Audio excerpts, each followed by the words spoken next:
Self கேர்னு சொன்ன இல்லைங்களா, அதை அதிகம் பண்ணிக்கிட்டே இருக்கணும். உங்களுக்காக வாழ்கிற நேரத்தை அதிகம் பண்ணிக்கிட்டே இருக்கணும். அப்போ தான் தப்பிக்க முடியும். உங்களுக்கு ஒரு ஒரு ஃபுட்டு தேவைப்படுதுன்னு வச்சுக்கோங்களேன்.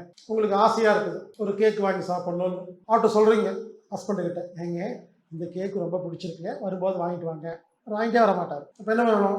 அவர் ஆஃபீஸ் போகும்போது நம்மளா போய் சாப்பிட்டு வந்துட்டு கையை வாயை தொடச்சி உட்காந்துக்கணும். தெரியாத மாதிரி இருக்கணும், சட்டமே தெரியக்கூடாது. இதுதான் செல்ஃப் கேர். அந்த பர்டிகுலர் பர்சன் நம்ம கூட இல்லாதப்ப நமக்கு பிடிச்ச மாதிரி வாழ்ந்து யோகா, மூச்சு பயிற்சி, தியானம் செஞ்சு நமது சக்தியை அதிகரித்து கொள்ள வேண்டும். அதான் செல்ஃப் கேர். ஆனால் 2 மணி நேரம் கஷ்டப்பட்டு யோகா பண்ணியிருப்போம், அது மூஞ்சியை பார்த்தோன்னு டல் ஆகிடும். அது ஒரே வார்த்தை சொல்லி பிஸ்ஸில் இறங்கிடும். அட்லீஸ்ட் கொஞ்சம் ஏற்றி வச்சிருந்தோமா இல்லையா, சந்தோஷப்பட்டுக்கணும். அவங்களுக்கு நமக்கு என்ன தெரியுமா வித்தியாசம்?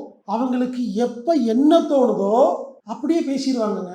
அடுத்தவங்க நாம எவ்வளவு பாதிக்கிறோங்கிறத கொஞ்சம் கூட கவலைப்பட மாட்டாங்க. ஆனா நாம கிட்ட இருக்கிற கெட்ட பழக்கம் என்ன தெரியுமா? தோன்றதை சொல்லவே மாட்டோம். ஒன்று சொல்லிட்டுங்களா, நமக்கு என்ன தோணுதோ அதை பேசுவதால் நமக்கு சக்தி அதிகமாகும். என்ன தோணுதோ சொல்லணும். சொல்லும் போது கொஞ்சம் மரியாதையா சொல்லணும். அதான் முக்கியம். அடுத்தவங்க தப்பா எடுத்துக்காம சாரி சொல்றேங்க அது சொன்னா கேட்டுக்குவாங்க. இப்போ நம்ம ஹஸ்பண்ட் டென்ஷன் பண்ணி விட்டுருப்பாரு, கடுப்புல உட்காந்துருப்போம். மனைவி அவர் என்னம்மா அப்படின்பாரு, பயங்கர தலைவலிங்க, ஏன் அப்படிப்பாரு. நமக்கு தோணும் ஒன்னால வேண்டாம் அப்படின்னு மனசுக்குள்ள தோணும், சொல்ல மாட்டோம். தெரியலீங்க, இது அவரு தலைப்படுத்திருக்காரு, போய் கேட்டு பாருங்க, ஒன்னால தாண்டி அப்படின்ட்டு பாருங்க. புரிஞ்சுதா? அவங்களுக்கு நமக்கு என்ன வித்தியாசம்னு?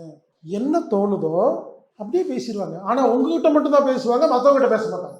என்ன தோணுதோ எல்லாத்துக்கிட்டையும் பேசுறவங்களை பத்தி நான் சொல்லிங்க, அது வேற. குறிப்பிட்டவங்கிட்ட மட்டும் கேரக்டர் மாறிச்சுதான் நார்சிசிஸ்ட்.